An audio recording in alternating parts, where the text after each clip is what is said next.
उस पल की हवा तक जैसे ठहर गई थी जब अचानक माहौल को चीरती हुई वह आवाज आई। ये गंदगी थी। उसे साफ करने के लिए तुम्हारे बाप के नौकर को बुलाऊं क्या? ओ बॉडी गेट डिलीवरी बॉय। यह दृश्य किसी साधारण विवाद का नहीं था, बल्कि अपमान की उस तीखी कांट का था जो मन के भीतर तक घाव कर जाती है।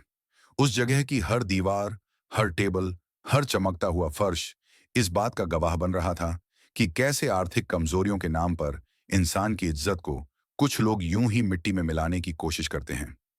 देव उस क्षण सिर्फ एक डिलीवरी बॉय नहीं रह गया था।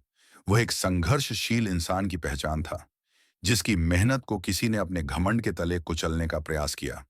और इसी बीच, जैसे किसी दूर खड़े दिल से एक और करारी चोट निकलकर हवा को चीरती हुई सुनाई दी। तुमने देर से उसकी खुशियां और पहचान दोनों छीन ली है वसुधा। एक माँ की हाय लगेगी तुम्हें। ये शब्द सिर्फ बोल नहीं थे, बल्कि सिसकती हुई शिकायतें थीं जो एक माँ की व्यथा को लेकर आई थीं। वहीं इसी माहौल के ठीक समानांतर सीरियल की कहानी में आता है एक और तूफानी मोड़। सीरियल वसुधा में आ गया है बहुत ही धमाकेदार ट्विस्ट।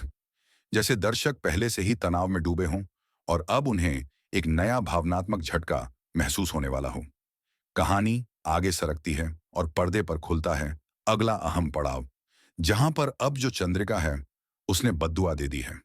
यहां पर अब वसु को, वह बद्दुआ जो एक मां की बेबसी और दर्द से निकली थी, कहानी की दिशा को बिल्कुल नई तरफ मोड़ देती है।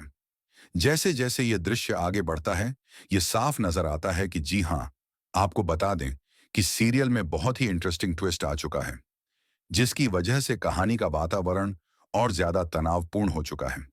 इसके बाद दिखाया जाता है कि जहां आपने देखा ही कि एक तरफ जो वसु होती है वह बहुत ही ज्यादा परेशान है पहले से ही।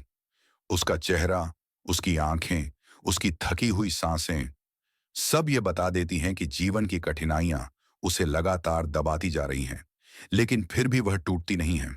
और इसी संघर्ष के बीच उम्मीद की एक किरण की तरह यह बात उभरती है कि लेकिन यहां पर अब दोनों मिलकर बहुत ही मेहनत कर रहे हैं ताकि वह बहुत खुश रह सके।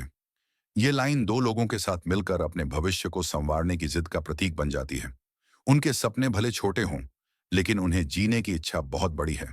मगर किस्मत जैसे हमेशा उनके रास्ते में नई चुनौतियां रखती रहती हैं, क्योंकि कहानी यही नहीं रुकती। ये आगे बढ़ते हुए अचानक एक नए मोड़ पर पहुंचती है। लेकिन असल में होता कुछ ऐसा है कि यहाँ पर डिलीवरी बॉय की जॉब जो मिली होती है, अब देव को तो वहीं पर वो एक रेस्टोरेंट में पहुंचा होता है डिलीवरी देने के लिए।